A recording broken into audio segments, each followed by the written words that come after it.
we didn't have a good enough plan tonight with our current makeup and state. We couldn't get enough stops defensively. We couldn't apply pressure with our four-man rush or keep him in the pocket. We weren't good enough in coverage with less than 7. And so, we got to get back to the drawing board and do a better job of putting them in position to be successful with the people that we have at our disposal.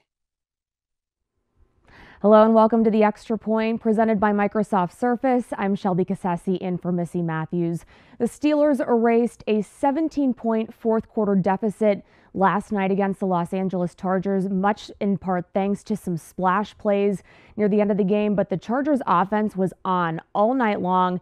They took a late lead with about 2 minutes to go in the game. They come away with the win 41-37 over the Steelers. We're breaking it all down for you here with our group of panelists. Let's head on out to them now.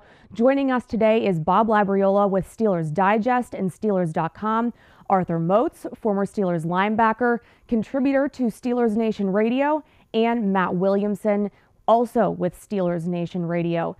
Guys, I want to hear from all of you on this one, but Bob, we'll start with you. The Steelers offense was really able to keep this team in the game all night long. They seemed to have an answer for the Chargers for most of the game.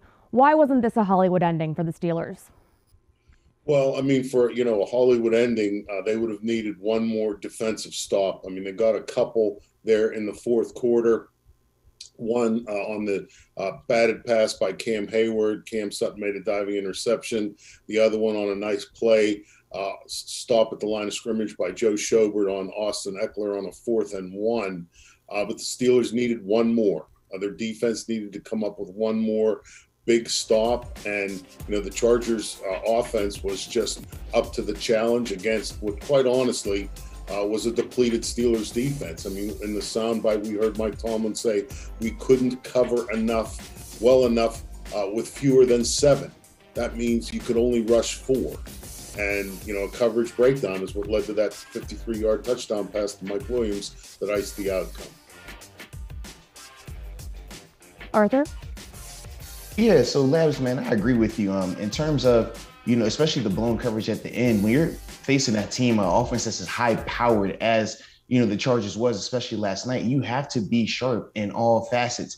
You can't have blown coverages. You can't have the missed tackles and things like that. But to me, man, I thought that was the difference. Down the stretch, they made the extra plays, right? Whereas for us, like I said, in that Steelers defense, man, just one more play. That's all it would have took, and it would have been a little bit different. But I thought that as a whole, though, man, the defense definitely was opportunistic at times, though.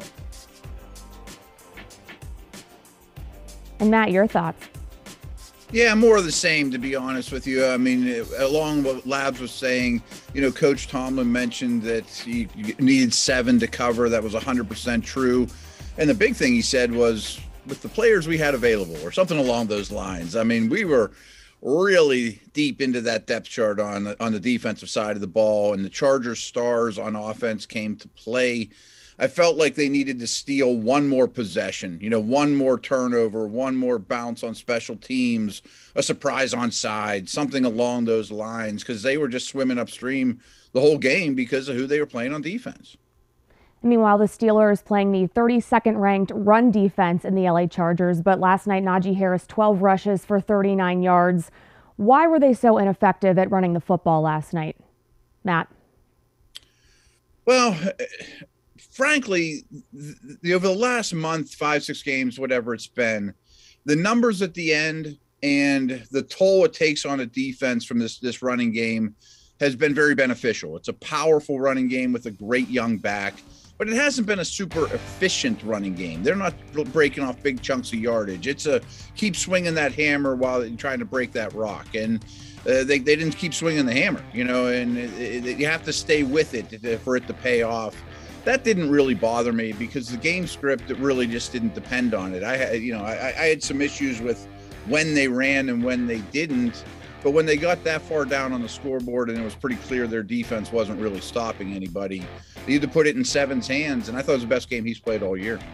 Bob, your thoughts on the state of the Steelers run game? Yeah, I agree with Matt. And I'm a big proponent of the run. I believe in its effectiveness. I believe in what it does to the opponent. I would agree with Matt in terms of it wasn't so much how often they ran as it was when they ran. But the way that first half was going, I mean, they couldn't stop San Diego from scoring, and so you don't have the ability to put together long drives where you run the ball and drain the clock. I mean, you got to match them score for score, because pretty much 5 or 6 plays, if you score after you score, they're scoring too, and so I just think the game really developed into a shootout rather quickly, and you had to either keep pace or get buried under. Arthur, now you have 2 games where the Steelers have gone up against a poor run defense. Detroit was 31st in the league when they played the Steelers, and the Chargers 32nd, obviously. Does the ground game need to be fixed? And if not, what needs to change? No, man, I definitely think that it does need to be fixed, but it's at times when we're talking about these last 2 weeks, both of them, I feel like it was a lack of intention of running, right? They just chose that, man, we're going to put the ball in the quarterback's hands, let him throw it.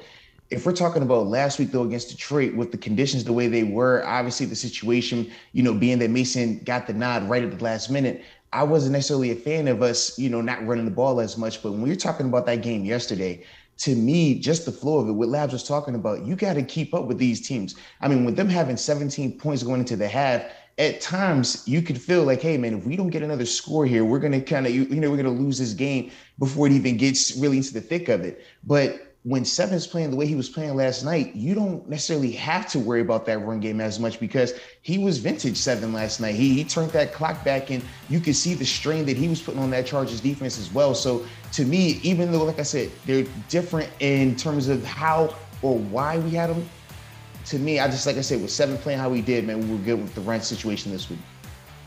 Bob, as much success as the Chargers had in the air, Austin Eckler, Justin Herbert did well with their legs, and they were effective with the run game too. What did the Chargers do so well on the ground last night? Well, actually, I think if you look at the statistics and take away all of Justin Herbert's scrambles, and I don't believe any of those were designed runs. He ran 9 times for 90 yards, and the Chargers finished with 26 attempts for 159 yards. So if you take Herbert's scrambles, and that's what I believe they all were, out of the equation, the Chargers only had 69 yards rushing. So to me, that's not a number that you can't live with, as a defense. But I did think that, things got so ridiculously easy for Herbert in those situations when he pulled the ball down to run. I mean, it was 5 third downs that he converted with running, and all of those possessions ended in scores. And so, to me, the onus needed to fall on the pass rushers, not staying in their lanes, not being, in tune with what he was doing, not being in tune with, keeping the integrity of the pocket and doing like an anaconda would do. You just kind of squeeze the life out of the pass protection and then, choke the quarterback until he's dead. And so that's what the pass rush needed to do. Guys were not doing that. And again, I think you go back to some of the people that were on the field who had to be on the field, the unfamiliarity with a lot of the things the Steelers like to do. And quite frankly, the talent level, they weren't playing when everyone was healthy because they weren't as good as those who were healthy. So, it was just a tough situation all around. Yeah, Justin Herbert leading all rushers in the game last night. Arthur, this one's for you. It seemed like a lot of those scrambles from Justin Herbert came in man coverage when the Steelers were in man coverage. Would you have made any adjustments to the coverage the Steelers were playing in order to prevent some of those scrambles from Justin Herbert? Yeah, Labs brought it up in a great way when he talked about the rush needing to be more like an anaconda style, right? Suffocating. So that way you're not forcing yourself to have to bring an extra person out of coverage and blitz. So when you're talking about what Justin Herbert was able to do when he was facing man coverage and our rush wasn't as disciplined, when he's going to be able to just, pull the ball down and pick up 15 yards at a time, those type of back-breaking chunk plays on possession downs, it forces you to play more of a zone concept. But the problem is in Pittsburgh, our zone concepts are still, more matchup based, so they can still turn into a man-to-man principle. And it still goes back to the rush having to be more gap disciplined, understanding, hey, man, we got to have two people on each side of him, but we can't have, two people outside of the B gap or outside of the C gap and things along that nature, because it allows a guy like Justin to hurt you with his legs. And I thought that was something that they just kept allowing him to do yesterday. Matt, one of the things that people knew about Justin Herbert is that he's a promising young arm, a great young arm. He can use his legs to beat you, as we saw last night. But did he do anything that surprised you last night? No, but that's a compliment to him. I've been unbelievably high on Herbert. I've watched an awful lot of him. I think that was his 25th career start, so it's only been a year and a half. And when the Steelers gave him gifts, for example, a huge running lane on a pass play, like Lab said, those weren't designed quarterback runs. They were scrambles that he quickly recognized, lanes you could drive a truck through. He just took off going with those big strides, eating up grass. He runs very, very well. He's a very balanced athlete for such a big player. He's got a great arm. He attempted some passes that few players in the league would even try. He's an immense talent, and I absolutely think he'll be one of the best quarterbacks in the league for a long time. So surprised? No, especially with who he was playing against. All right, Ben Roethlisberger, Cam Hayward, two veterans that stepped up big time in different ways last night. We're talking about those two when we come back.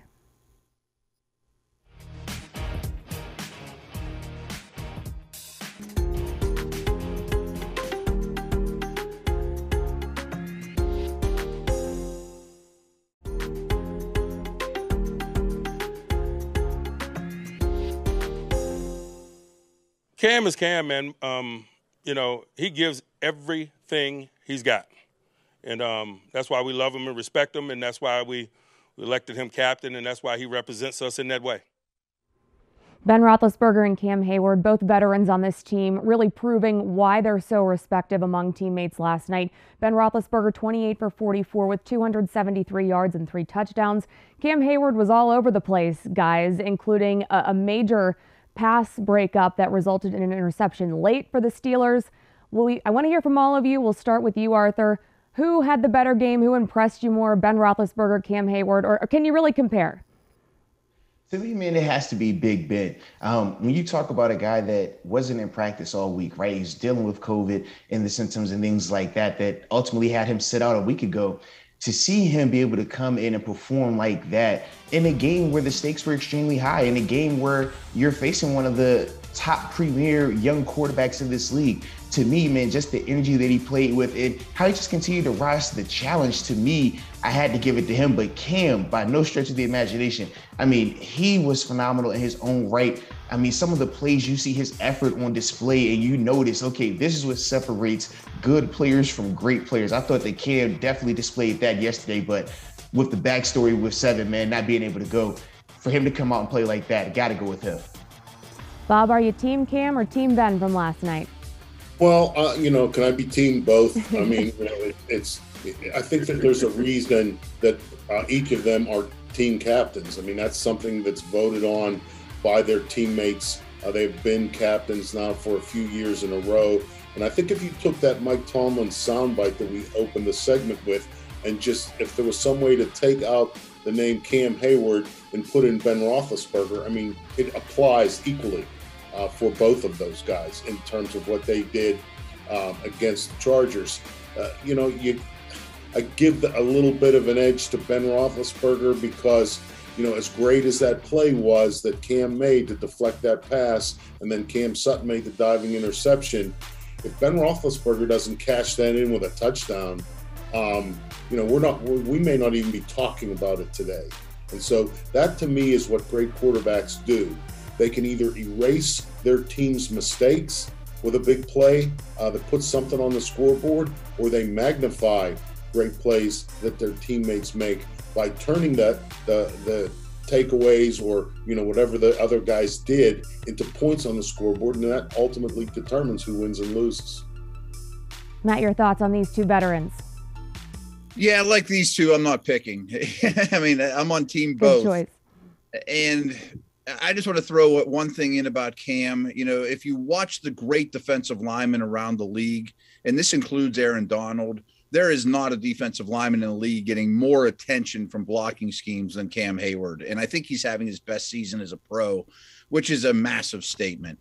And the other thing I just want to throw in this conversation is Cam and Ben have been stalwarts of this organization's leaders, Pro Bowlers, probably Hall of Famers for both of them. I mean, stalwarts of this great organization.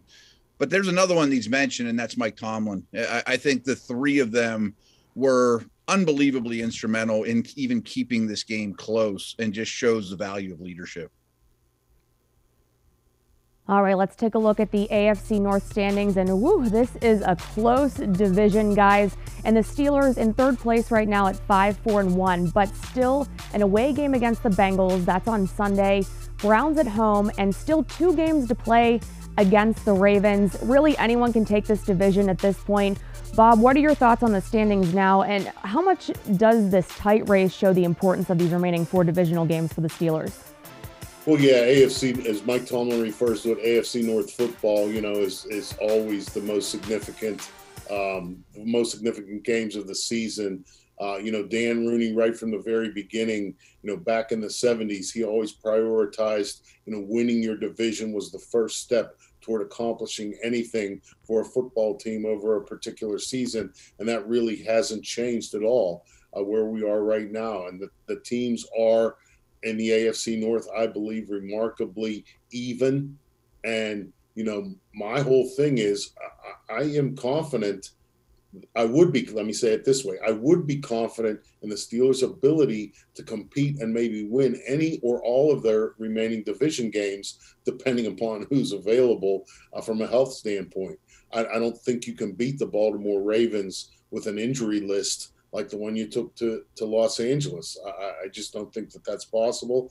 I understand, the standard is the standard and the next man up and all of that kind of stuff. But I just think that you get to a point where, the trickle-down effect is just too much to overcome. Just as one specific example, if you look at the defensive line that played significant amount of snaps against the Chargers, you had no Tyson Alualu, no Stephon Tuitt, which you hadn't had. Isaiah Loudermilk went from, my opinion, being a project as a rookie, a draft pick, somebody, hey, maybe he's on the practice squad for a season and we can depend on him down the road. I mean, he was a big loss yesterday. Yeah. I mean, that's where you are now. Isaiah Loudermilk is a big loss. Carlos Davis is a big loss. I mean, these guys were people that you didn't even know would make the roster coming out of training camp. And now you're in week 9, and if they're not playing, you're scrambling to try and replace them. Arthur, you've been in these heated AFC North races. You look at that schedule, you see 4 more games in the AFC North. What are your thoughts looking at it if you're a player? Yeah, to me, you control your own destiny. Like you said, you still play Baltimore twice. You're going to see Cincinnati and Cleveland again. You can, do whatever you want in these matchups. And, when you're looking at the way that this team is playing, part of it you have to be optimistic about, right? The offense. I mean, this is the first time they went over 30 this season. Then you saw the way that, Ben played as well. Like he turned the clock back. That part, man, makes you feel really confident. Defensively, you feel a little bit good because you're saying to yourself, well, we were able to create some timely stops, some timely turnovers. But at the same time, they got to get a lot more healthy because, as Lab said, I mean, that group, the depth is very, very thin. And some of the pieces you're missing also on that defense are high end, elite caliber talents. When you talk about a guy like TJ, you obviously talk about Mika and Joe Hayden. So to me, I mean, I'm excited about it because this team can definitely make a interesting run down the stretch, but they got to get healthy, I think, first. Matt, we'll get your thoughts on this too. Steelers are 5-4-1 now. We always knew this part of the schedule wouldn't be easy, but how do you feel about this team given last night's performance and what the schedule looks like from here on out? I try to be a realist with this stuff, and I don't like to blow it out of proportion, but in a way, I'm really optimistic. And I think that's how the coaches will look at it too, is, boy, there's a really difficult schedule ahead. But every game but one is against AFC opponents that are in the playoff matchups. These guys mentioned, there's 4 more divisional games, and everyone in the division won yesterday except for the Steelers. But, the Ravens squeaked one out. The Browns squeaked one out. They had quarterback injuries in their favor and against them as well. I mean, all these teams have warts and have strengths, and the chance to play them all and hand them losses, to me, is where you want to be, even though it looks daunting.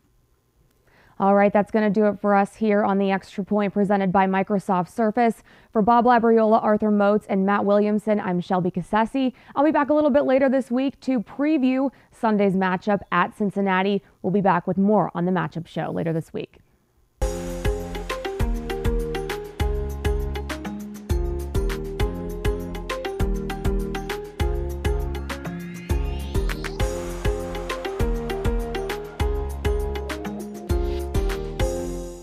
What's up, Steelers Nation? It's James Washington. Thanks for watching the video. Make sure to like and comment below. And don't forget to subscribe to the Steelers official YouTube channel. Thanks again, and here we go.